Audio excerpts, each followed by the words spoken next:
Our bond work includes dissolving limiting beliefs, obsessions, compulsions and identity issues that bond us to people, ideas or things. Such bonds often block goals.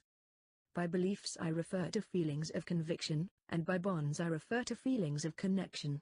While beliefs are usually more conscious, and bonds less conscious, both beliefs and bonds motivate us to behave in repetitive ways.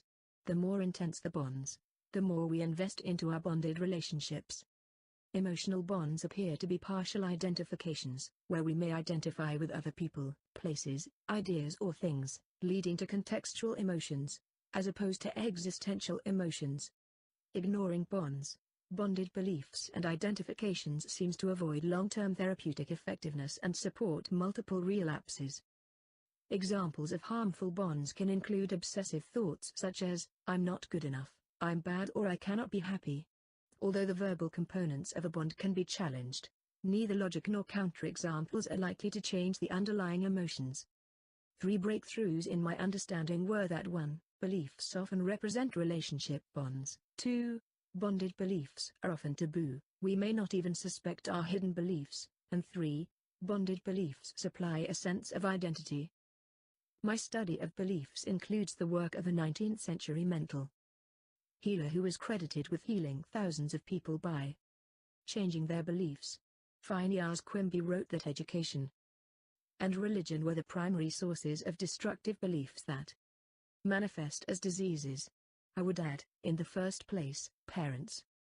Although psychoanalytic theories refer to fixations of sexual energy, I find that most fixations result from relationship disappointments, in which limiting beliefs allow a sense of connection with difficult people, for example parents, teachers or authorities.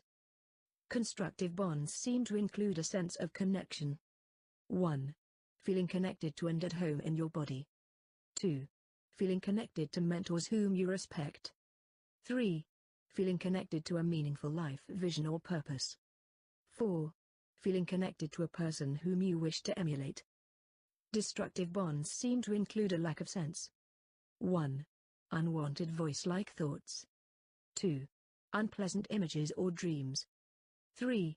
Strong emotions, guilt and depression. 4. Diseases centered in the bond locations. 5. Feeling stuck to people you want to leave. 6. Compulsions, obsessions, fixations and self-sabotage. Another route of my bond work is in the pre-contact hana healing, used by native Hawaiians. Ila elik, black bags, refer to emotions, beliefs and images held in the body, which we can help people dissolve using ho'omo, dreaming together. Most emotional bonds are created during shared experiences, which include family and cultural traditions.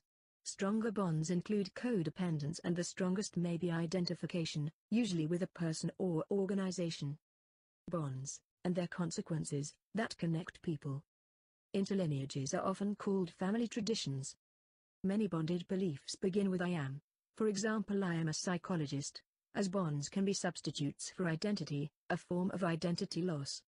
For example, many people identify with the diagnostic opinions given by medical doctors. In a hospital, you may become the gallbladder in room 13. My colleagues and I help people explore and change bonds, some of which we call taboo. Taboo implies that you do not allow yourself to consider, let alone challenge, your underlying beliefs and identifications. For example, I am too stupid to survive alone might well support dependence to an abusive person. Do you want to change obsessions and compulsions into ordinary temptations? Some bonds arise from marketing suggestions, commonly used to manipulate people to bond to commercial products, political rhetoric or religious dogma. Your beliefs and your bonds. What do you have to believe to remain in your job? What must you believe to stay in your marriage?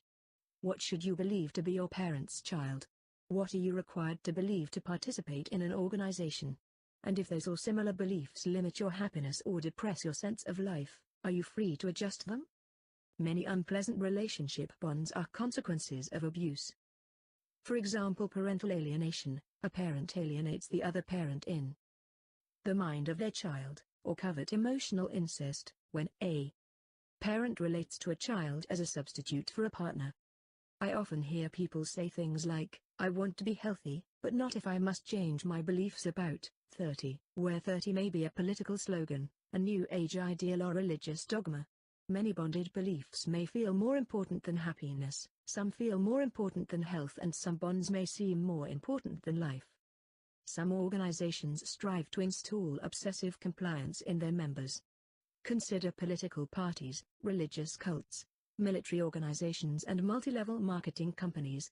People with obsessive bonds are much easier to manipulate.